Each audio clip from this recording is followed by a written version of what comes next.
People that can actually afford to give a call? Yeah. All right. Good for you. Any other of our Theo students that are seniors that interviewed? You the only one in here? Okay. Let's pray. Our Father in heaven, with only a few more times that we will meet, we ask that the short time that remains will be somehow able to portray the way that you lived and treated people. And somehow some of that will seem relevant and doable for us. In Jesus' name. There's a sense in which within the Christian community today, and that includes within Adventism, there's a sense in which people have preferred to speak about grace and salvation by faith in a manner that makes it would seem less significant, less important how it is that we actually behave, what it is that we do, and how we live, and what's with our heart. Because rightfully, I'm not arguing the point, I'm not arguing against the fact that you don't have to go to hell just because you don't get everything lined up and then you die. For a long time in Christianity, the biggest idea was you better hope that if you're doing something nasty, you don't get dead while you're doing it. You know, the idea of dropping dead of a heart attack, in some den of iniquity was like, oh, now that's, obviously somebody that's going to go to hell. And outside of Adventism, most Christians still believe that if you are not saved, if you don't go to heaven and live in bliss ad infinitum, then hell is a place for you that will never end. That you will be tortured on and on and on without any possibility through all of eternity of having the pain ease up. I'm not sure what got people off on that idea, or why whoever got off on that idea was able to convince so many people. But if you think about whether any being that you could, in any stretch of your imagination, consider good, could take somebody who lived for, say, 50 years as a complete fool in this life, whatever they did to hurt other people and the like, and somehow it seems fair to torture that person without let up for infinity. I'm not sure what was happening in people's minds, so that seemed reasonable, and they'd be willing to say, yes, that's how it is, and I love God so much because God is love. Yet most Christians today actually believe that. Both of those things they believe at the same time. I don't know how. I'm sure we have things that are difficult for other people to believe. I'm sure I do. But I don't know why that adds up for people. Is there anybody here that adds up for you? Because I want you to educate me. If there is, I'd like you to help me to understand how it is that seems tremendously loving. As a result of that kind of model of love, it seems very loving to many Christian people today, maybe most, that if somebody does something horrible enough in this life, we're going to make it better by killing them. And I don't say that by way of trying to argue to say we should not have a death penalty. That's not what I'm saying.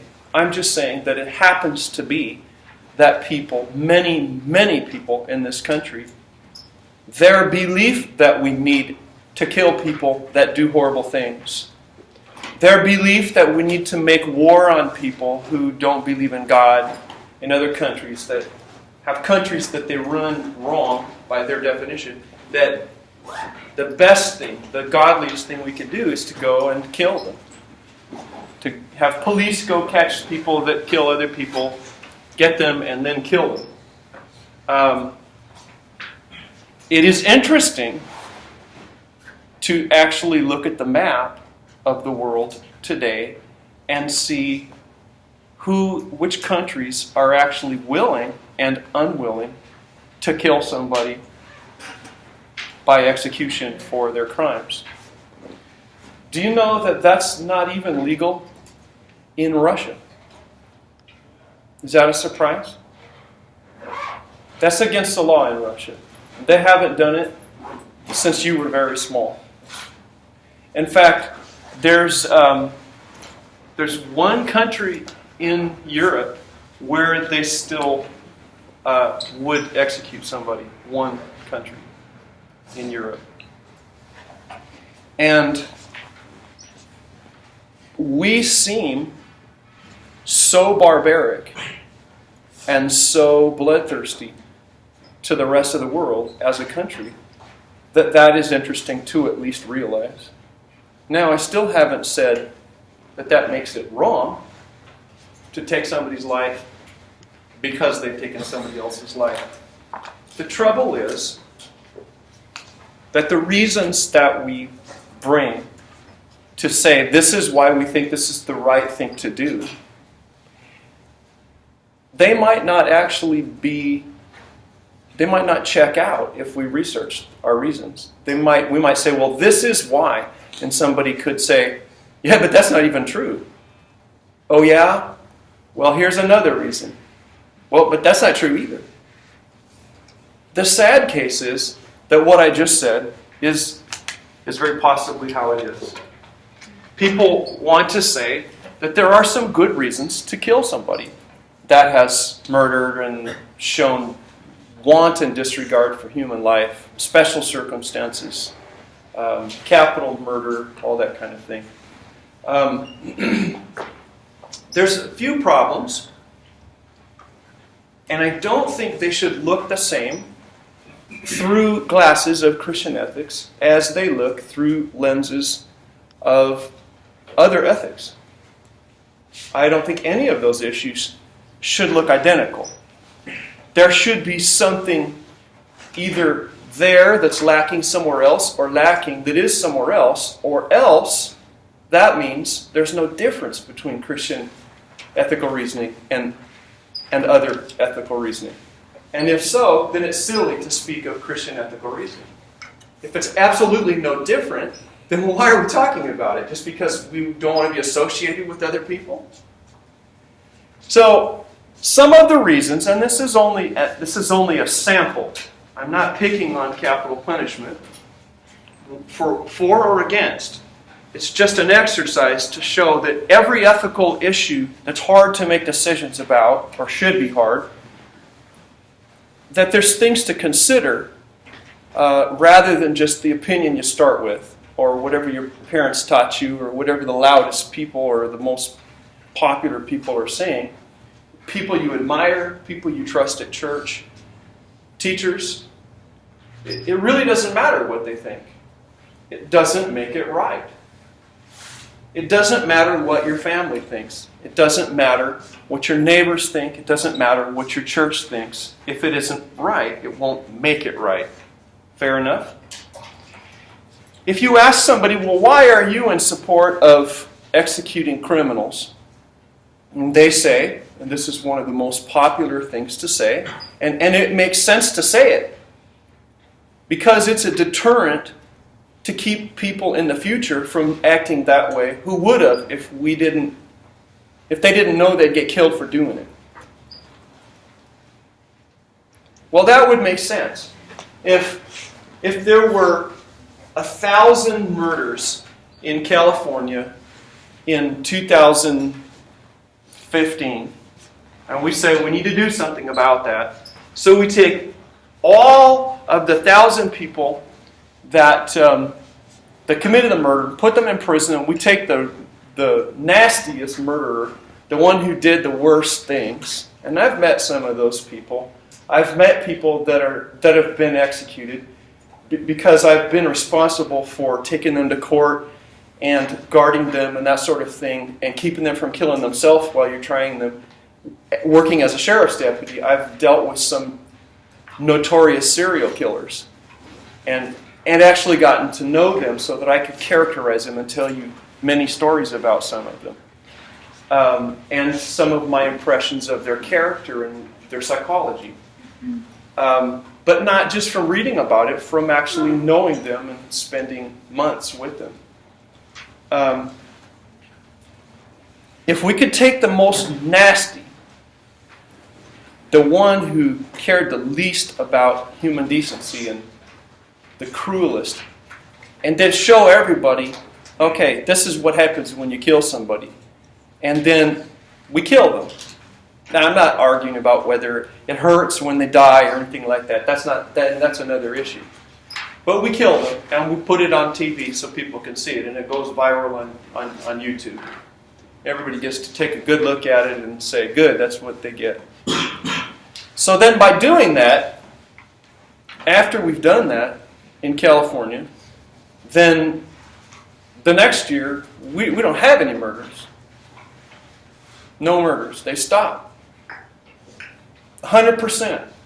And we have all kinds of stories where people are holding a gun on somebody and they're just about to pull back the trigger and they say, no, dude, take me, man. I am not going to get executed. I'm convinced. We had a bunch of stories just like that. And we had people that, say we had 50 cases of somebody who was just about to kill a hostage or just about to kill a bank teller or something. And then they just say, when they put the gun down and they just say, hey, take me. They wait for the cops who are coming in from outside. Just take me. Man, I'm not going through with this. And then we interview them and they say, definitely. That's because I remembered that thing I saw on YouTube about that dude getting the needle. And there's no needle like that going up in my arm. Forget it. I am converted. Take me to jail. But I'm not going the execution route. Forget that. And I'm never doing a bank robbery again.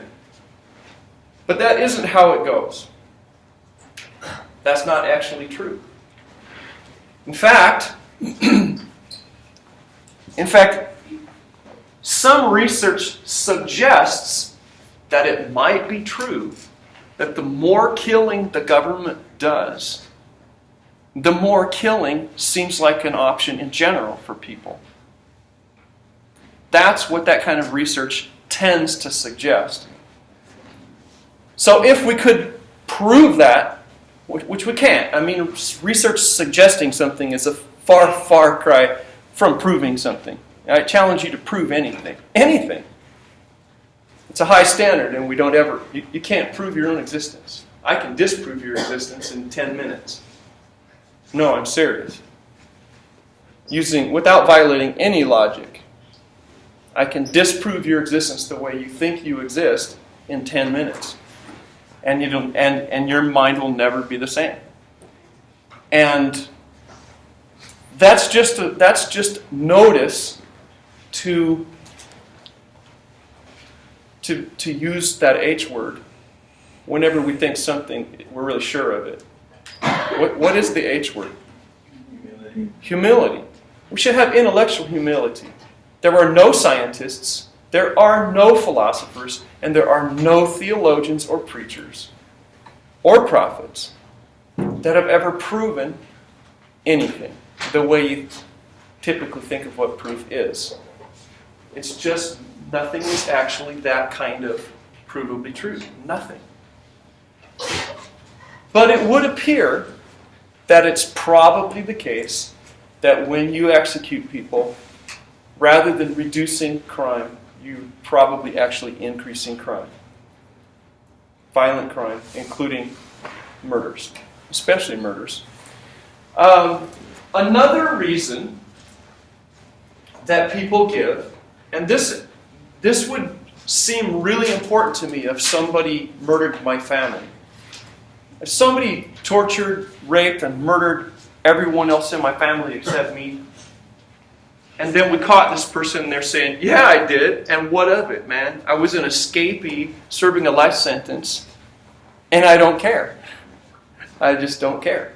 In fact, I'd spit on their grave if I could find it, and I'm glad I did it. And that would infuriate me. That would make me angry. And I will admit, I would really have a hard time not going hunting after that, for that person. It would be very hard for me not to take that person's life.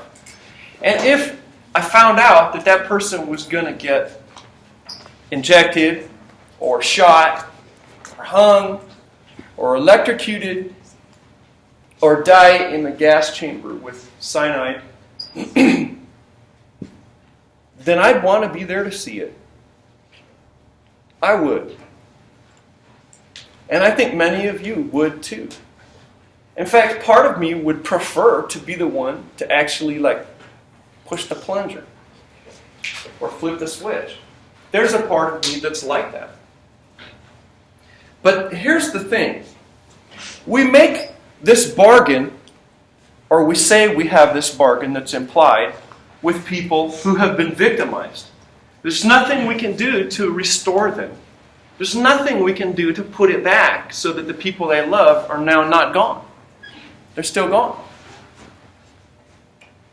And we still have the knowledge that they made our people suffer as their last conscious awareness. So it seems to us that we have a duty to those people to let them, here's what we say in the media, experience closure. Have you ever heard that before? To let them experience closure. And you interview them while someone's on death row for umpty-gazumpty years. There's a dude on death row I've been watching. He killed my friend. My friend was in my academy class in Pittsburgh, in the Sheriff's Academy. And he actually I was hired by the Sheriff's Department. He was hired by Pittsburgh Police Department. And there was a bank robbery on a Saturday morning, in Pittsburgh, on the Pittsburgh-Antioch line, at a store which had a bank, like a Great Western or something, inside the store, the way stores do, a Raley's store.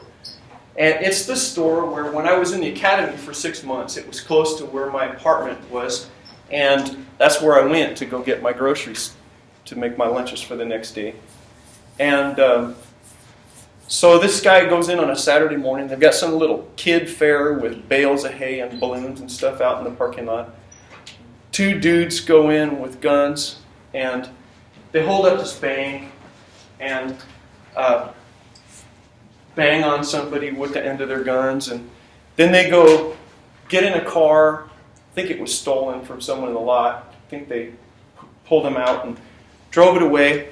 And Larry Lassiter, Officer Lassiter, a decorated Marine, an officer, captain, tank commander, with 2 Desert Storm deployments, and with 2 master's degrees from UC Davis, college softball champion, with a wife 7.5 months pregnant with their first baby. He pursues the vehicle because he comes into the lot answering the robbery report, sees them leaving, people are pointing to them, he pursues the vehicle, and the vehicle stops right at a levee that goes behind Los Medanos college. So it's a place where we PT'd, where we did our physical training while we were in the academy, right on the jogging trail.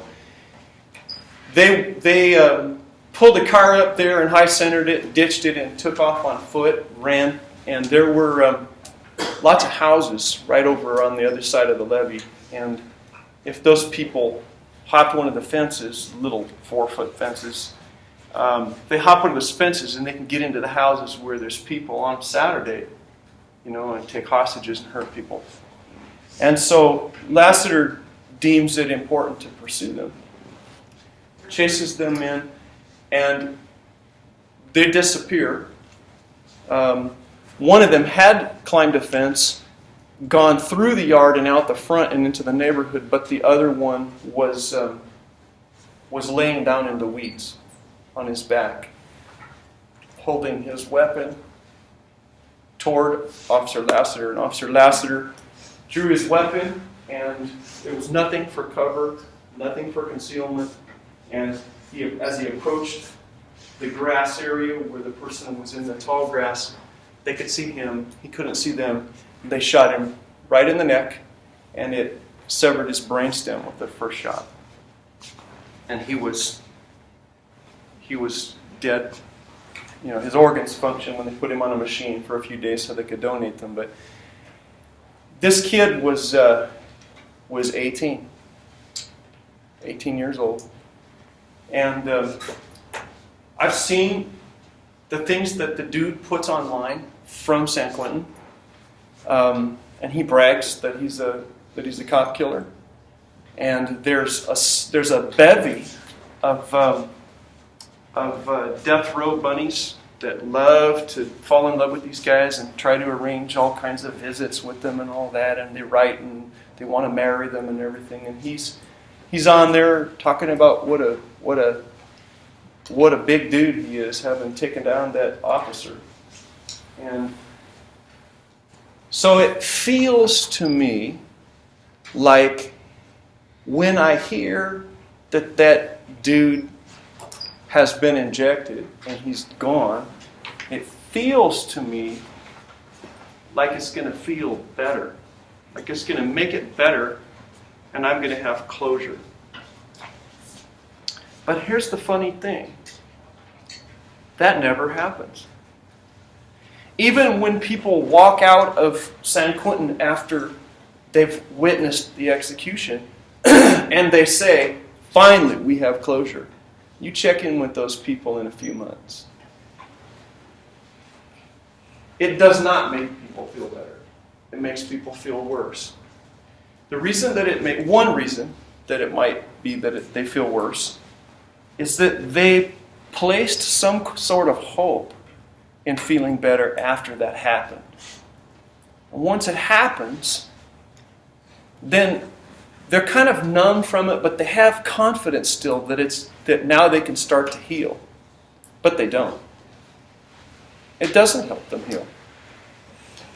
In fact, interviews with dozens and dozens and dozens of people in exactly this kind of situation show that they have profound emptiness, and they start to grieve at a deeper level even because they don't even have that to look forward to.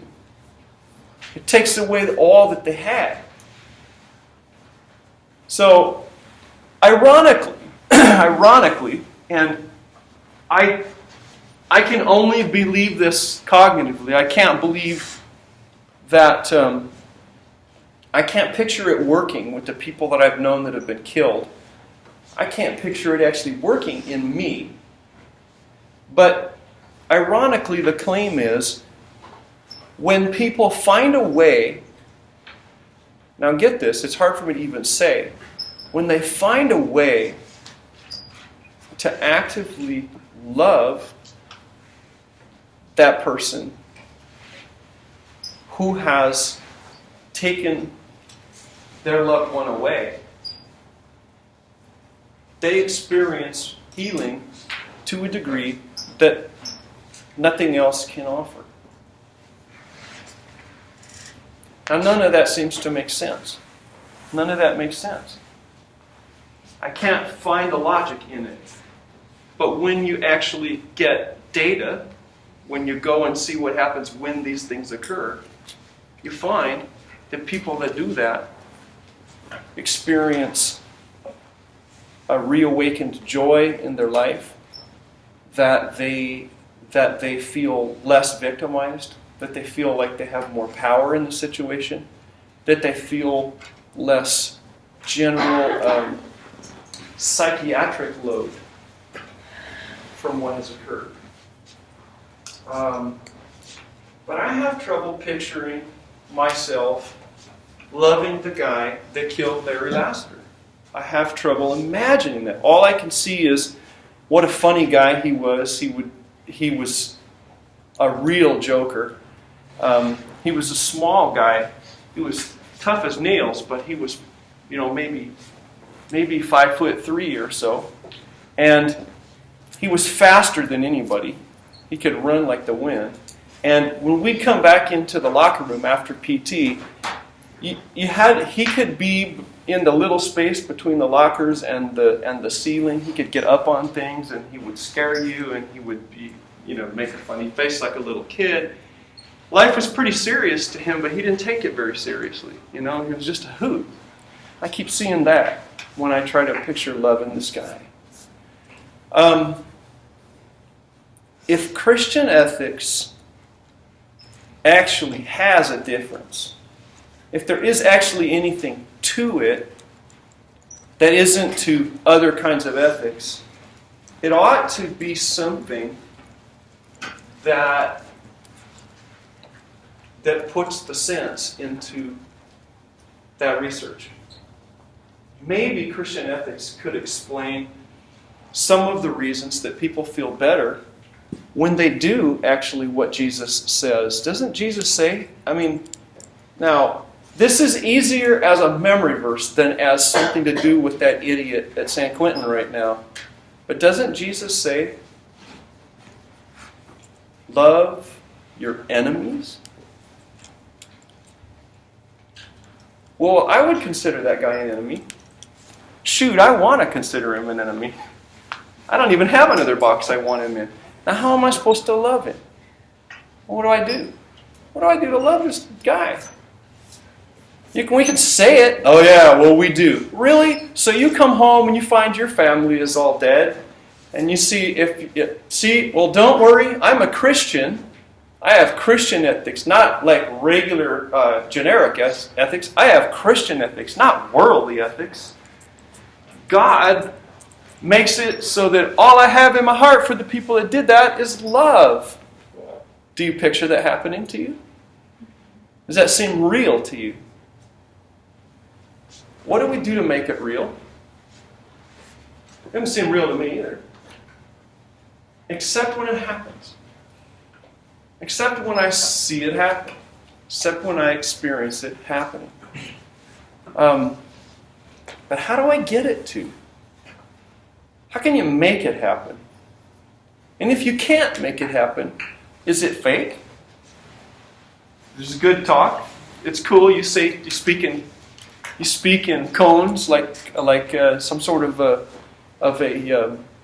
mystic, an Eastern mystic. So you just speak in cones. Yes, it's the sound of one hand clapping. Yes. Be the pain. Oh, that doesn't make any sense. It must be something important.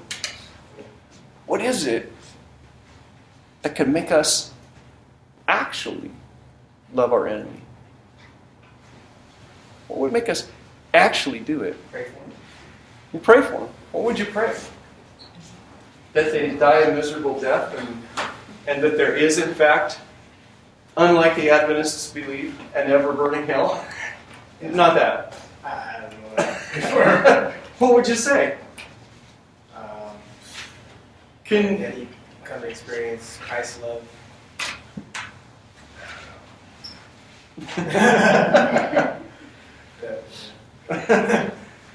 Let's make it worse. Do you want him in heaven? Does it make you go, I don't want to even look at him. If there's heaven, boy, it makes you go, don't anybody go witness to that person and get all gospel on them, because then we have to see them. And I was kind of looking forward to that lake of fire thing going, yeah? Well, we don't make those kind of gestures here anymore, but I'm thinking about one for you. It even feels kind of good to imagine being there going, oh, hey, you're not in here, are you? Check it out. Oh, no. My mistake, you're right there. About to be damned to hell. Wait a minute. You are damned to hell. Isn't it a coincidence? But is it just a bunch of church talk? Isn't there part of you that believes that it is just a bunch of what we say once we get our nice clothes on and come to church? Sometime between picking up the offering and having post them in the fireside room? Isn't it?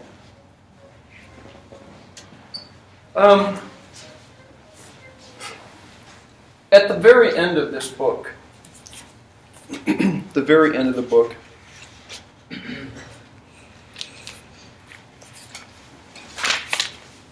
where it starts the last chapter,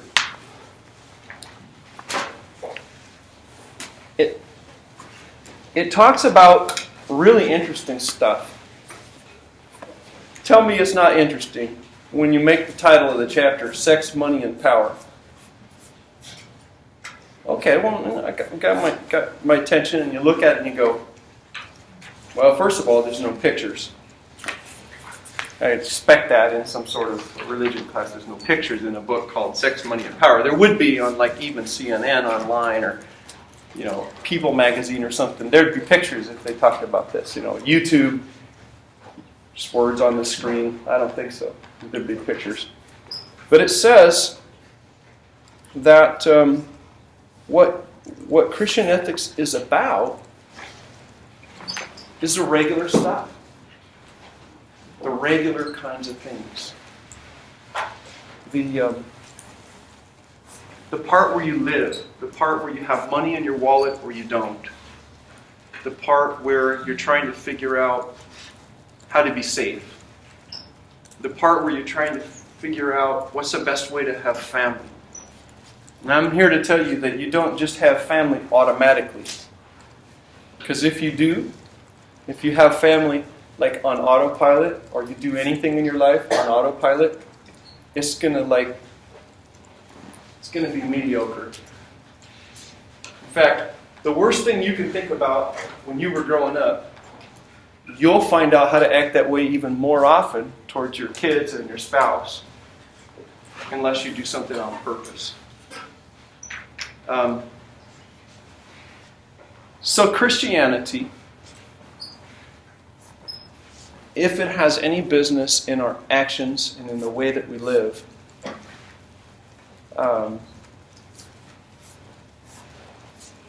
it should impact more than just how we act at church. It should impact the little details. It's easy to make a list and say, as we've said now for weeks, well, here's my list of rules. If I don't see it on there, I'm free to do it. And then figure that you can just hold your own opinion, whatever it is, on whatever topics God forgot to mention. Or maybe God only cares about 10 things or so. And then how many ever there are in the church list of rules. We spoke also about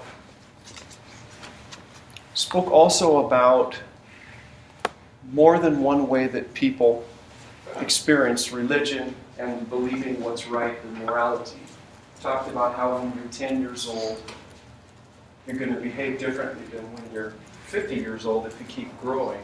But that some people kind of stop at 10 and don't grow past that. That's just the way they are. The little Russian stacking dolls that I had on the desk to make the point that we keep expanding the definitions. We keep getting new models, keep putting on another coat, another layer of understanding. But we keep the stuff that's that's inside. But when people don't keep growing, they get stuck at one point. They're a nuisance when they're not 10 anymore.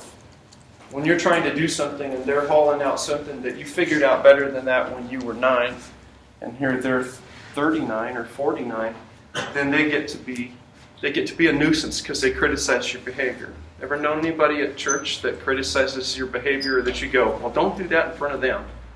Well, do you feel guilty doing it? No, just don't do it in front of them. You got any family members like that? Don't do this in front of your grandparents. Your parents might even say that to you. Anyone ever say, well, can you please not, whatever, in front of your grandparents? Let's not bring that up to Grandpa. Right? Do you think you'll turn into one of those grandpas or grandmas? You think you might, huh? Some people are going, no, I'm going to keep accepting everything that comes along, man.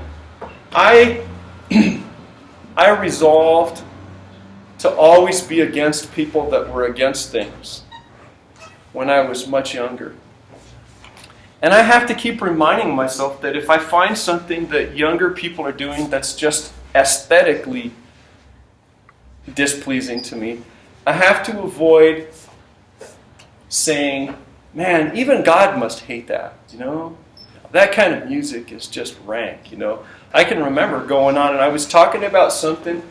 Somebody was talking about some band or some performer, and it was a rapper. And I like to listen to the style. I enjoy the rapid, poetic rhythm of rap stuff. I always thought that was cool. When I had duty to work inside the jail, we actually had rappers, and I don't mean like wannabe little sidewalk rappers. I mean, I was working in Richmond, and there's big labels that we had in jail all the time. So I'd haul somebody who was actually a big name. They had big old bling and BMWs and everything. They would get people come and see them on visit day, and they'd be just adorned, And these were like famous labels. They were always in jail. You know how that is.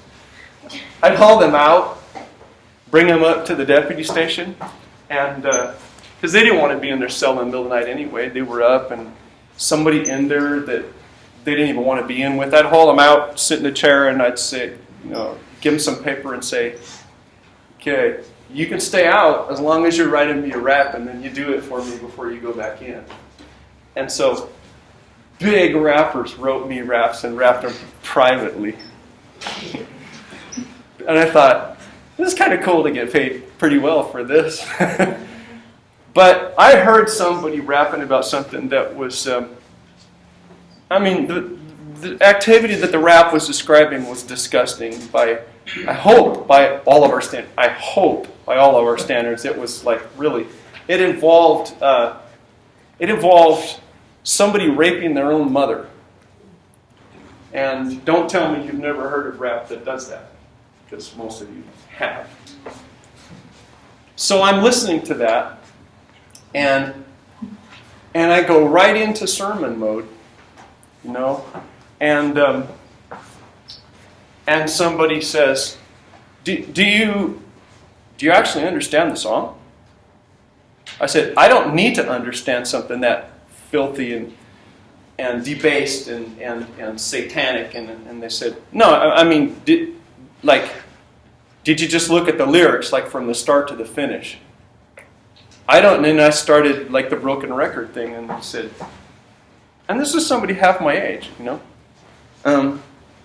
before you say stuff, you're going to afterwards hope people forget you said, why don't you check out what the song actually means? So I did. I couldn't admit to them at the time, but I then later let them know, flexing my humility muscle. Okay, yeah, you were right. I was an idiot. I looked at it, and that was a metaphor. The person was using a metaphor, as a lot of art does, and it went over my head. Basically, it went over my head. And then my wife was quick to let me know about discussions that she remembered with people older than me when I was a teenager, and I was listening to stuff that was popular at that time, and people saying, that's actually debased. Oh, no, it's not. It's just, it's the Beach Boys. What are you talking about, No, well, what it's talking about is, number one, street racing. Do you approve of street racing? No, I know people that are dead because of street racing. So you don't approve of that? Okay. But I've heard you sing the songs about street racing. How about just breeding randomly with whatever girl you find at the beach? The girls on the beach are all within reach if you know what to do. Oh yeah, well that one's debased. And one at a time, and then let's talk about a little John Denver. You used to listen to him when you were 14. Oh yeah, nice clean music. As all my friends and my old lady sit and pass the pipe around and talk about poems and prayers and promises. You want to sing about getting stoned when you're camping and with your wife and all your buddies? I don't do that, no. Oh, okay. Well, that sounds like a really great song. But one at a time, the hypocrisy was dawning on me. Do you really believe that you have a Christian ethic strong enough so that when you're middle-aged or old, you won't be a hypocrite to the young people? Do you actually think you've built some sort of a system so that you're safe from that? Do you? I mean, there's old dudes who don't seem like old dudes. But some of them they don't seem very grown up. But do you have a way that you can guarantee that when young people are doing the same thing you're doing now, which looks just fine, you'll give them the room that they need because of Christian ethics? Because people who aren't Christians go through this same getting old process. And it's not religion that's making old people cranky and get down on young people, because old people that aren't religious do it too. I spoke of people several times that are like too conservative in church, and then there's people who they don't think it matters at all. Like I started this class period with, we've got grace. It doesn't really matter what you do. Just do whatever you want. There doesn't have to be any difference in my life because I've got whatever I think I have going on spiritually. This is written by Albert Schweitzer. Does anyone here know who Albert Schweitzer even is? Anybody? Not one person knows who Albert Schweitzer was? Okay. Albert Schweitzer won the 1952 Nobel Peace Prize for his concept of reverence for life. Today we take for granted some of the things that he was saying that were revolutionary when he said them. But the notion of actually holding something, anything that's alive, we need to take care of it. In 1952, when he said this, you could get a dog or a cat or a monkey, and you could do experiments on it, or you could torture it to amuse yourself. And people were like, "This is just it's just a monkey." But today, it's kind of understood that you can't just take animals and abuse them. You go to jail for doing it. It's against the law, for one thing. But we look at people that do that and say that they're sick in the head, and that kind of cruelty. We just aren't going to take something that has feelings and cause suffering. We're not going to let something that, if we can help it, to suffer if it has feelings. That actually wasn't part of Christian teaching. Christianity was not adequate to teach us that.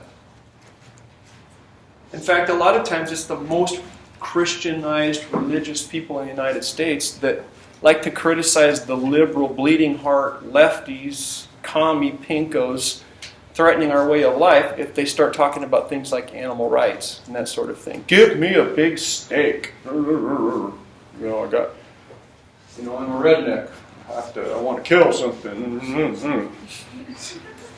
This was written before Bambi came out. This was written before Disney made Bambi. You know about Bambi? Anyone here ever seen Bambi, the movie? Yeah. Do you know when Bambi came out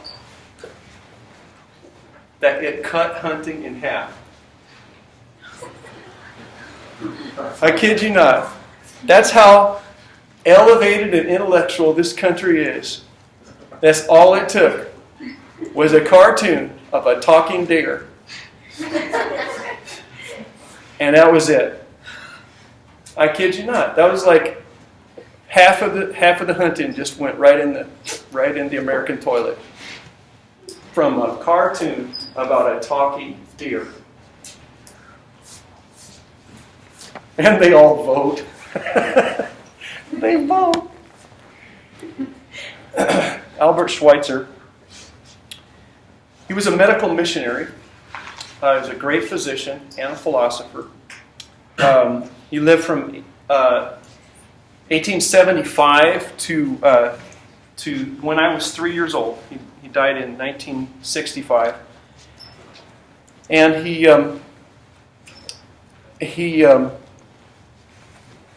was a missionary a medical missionary to Africa. He went to very remote places and treated people in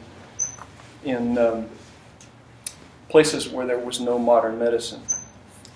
He said, in religion there are two different currents.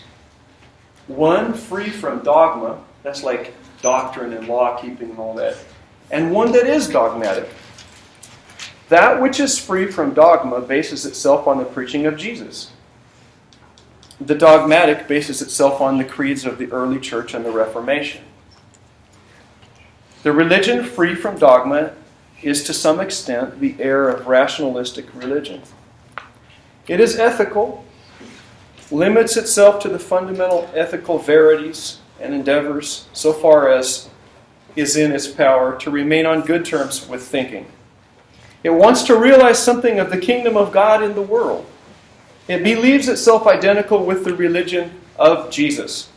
All the efforts of historical theological science in the 19th century are aimed at proving that Christian dogma began with St. Paul and that the religion of Jesus is non-dogmatic so that it can be adopted at any age, in any age. The ethical religion of the philosophers of the second half of the 19th century, okay, so that would be like from 1850 to 1900. And by the way, that's when the Adventist Church was kind of coming about. The ethical religion of the philosophers of the second half of the 19th century is not firmly grounded. Its idea of God is quite incomplete. What is ethical in such teaching has no force. It lacks compulsive power and enthusiasm. And so this fine philosophical religion has no significance for the thinking of the world in general. It is something which cannot be placed in the center of things. It is too delicate, too cautious. It utters no commands. It utters no commands. It's very hard. It's very hard to take what Jesus said and transform that into people actually behaving in an amazing way. Because there's not enough no-nos. And there's not enough you better. That's what he's saying. That is the impression that people have been giving that I opened class with today. When I said that people that want to emphasize that you can be saved, you don't have to worry about going to hell if you just accept Jesus, and you can't be a good boy or be a good girl and earn your way to heaven. Well, but I want to go. Okay, you can go. So what do I have to do? Just say you want to go. I want to go. Okay, you're going. So now what? Well, now you're going to heaven. So I can do what I want? Well, I mean, try to be good, but, if you don't, He'll just forgive you. The trouble with all that is, Here's the real problem with all that. It's true. That's why it's a problem. Because it's actually true. The Bible's very clear. If you're going to say I go with the Bible, then you can't argue around it. It's, for God so loved the world that he gave his only begotten Son, that whosoever believeth in him should not perish, but should have everlasting life. But doesn't God also say, or Jesus say that he's the vine with branches, Mm-hmm. and as we abide in him, then as long as we're We'll bring in him, good fruit. we'll bear fruit. But apart from him, then we're dried up and We dry up, we're blow away. yeah, We're nothing. right. But it's his problem, But right? He's got permission to make me a good guy. Change my heart, right? The law, where's he going to write the law? yeah, In my heart? right. Write it. But right now I want to go do this other thing. Aren't you writing it? Yeah. It's tough, isn't it? Like when you're pastoring, when they hook you up with the wonderful church, when someone calls you and says your head elder is in jail. Why is he in jail? Well, he did a beer run at 7-Eleven. He did a beer run. My elder? Your head elder, Pastor? No, he didn't. He did. He wouldn't have if he'd been sober. He didn't act like that. But once he starts drinking, he just goes off the hook. Oh, you don't want that. Another church member got one of the ladies teaching in your church school, She's like the head teacher. And now she's going to jail because she's been molesting your junior high boys. You don't want that either. No, you don't want that. Right. And you got somebody who out in the parking lot of the church is backing his car up. Boom! He hits someone's fender. He looks around, doesn't think anyone's is looking, and he leaves. He didn't say anything. He just like. But you're sitting there at your desk looking out, and you're going, "What'd you just do? Why'd you do it?" You go out and look. There's no note or anything. Call the guy up on his cell. "Hey, Howard, how you doing?" "Oh, fine. This a pastor?" "Yeah." "Hey, anything you want to tell me about?" It's because it was your car. Nope. No, I don't want to tell you anything. You don't want that, right? Then you got church members also that they don't take care of themselves. You get up in the pulpit and you look, and everybody looks like your town has no gym. And like they've been eating Crisco with a tablespoon instead of food. And you look out and you go, "No, my whole church, they're not healthy." "Oh, but we don't eat meat."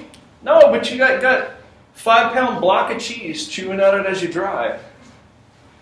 You're not healthy. Nobody exercises. You don't want that. So then you start a sermon series. We have got to behave because the wages of sin is death. And you leave off the rest. The wages of sin is death. You don't want to die, do you? There will be weeping and gnashing of teeth. You're going to be gnashing teeth if you don't start being good church members. Yada, yada, yada, yada, yada, yada. And you do that for a few months and then people say, "Yes, we agree." So then they become legalistic. Now they're discouraging your young people, and your young people want to kill themselves. Now they're getting judgmental again. They're over here and everyone's lifestyle is wrong. And people have the wrong kind of clothes and they're wrong. So now you want to... So what's the kernel of the thing? What do you get? I will spend next week's, both class periods next week, I will try to offer something else. In 2 class periods, I will try to share what I think could put the magic in it for you, so it isn't dead. When you were a kid, did you ever get the kind of cards that when you open up the card at your birthday, it pops up? It has things that move. It's not just written on, oh yeah, it's a card. You know, where's the present? Oh, there's no present. It's just a card. Hey, nice thought. I'm going to go out and play now. Hate that. Cards that don't. But if you get a card and you go, wait a minute, this card has 5 pages and they all do things. There's a dial and a spring and a pop-up thing. When you open it and you close it and it goes back in, you open it, you can tell, oh yeah, this is a good card. You can tell it's a big, thick envelope. You know, it's a card that moves, right? That pops up.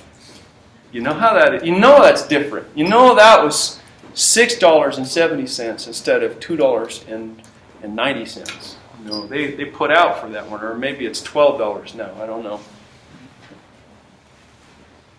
I think there's some stuff that can make it so that your religion and your spirituality can pop up off the page and move and have the dials and the springs and the noisemakers and the little speakers hidden in it and that kind of thing.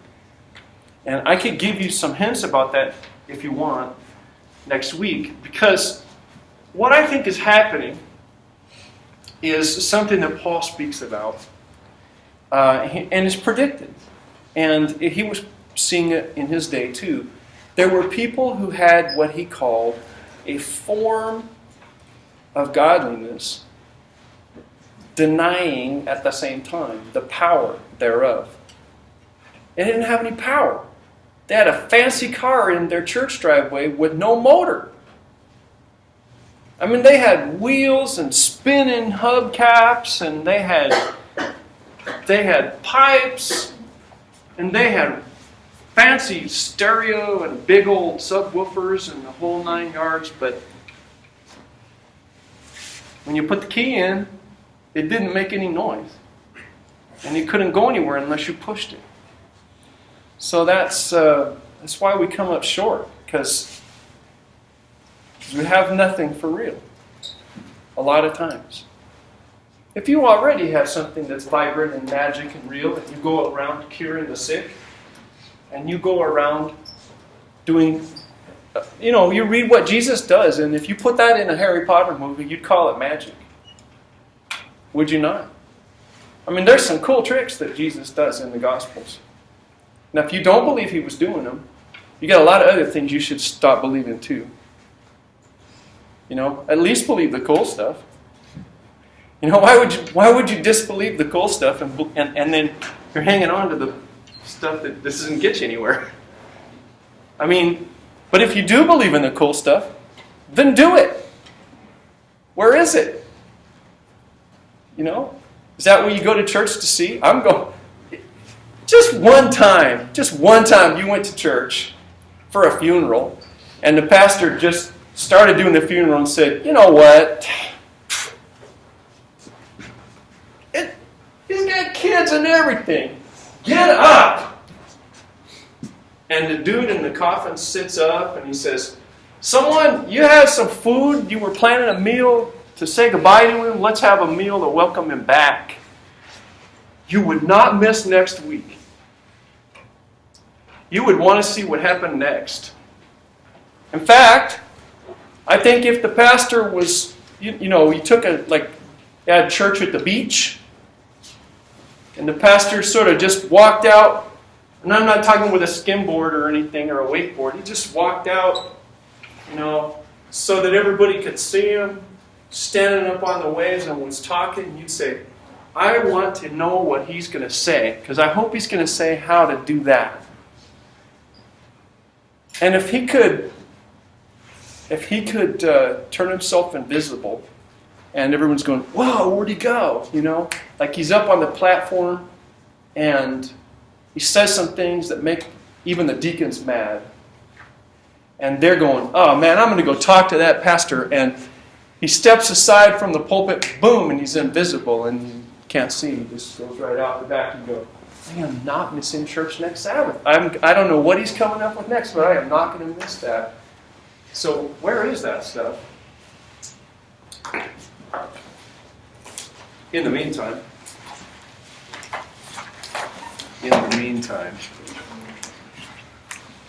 I saw eyebrows go up. And rightly they should.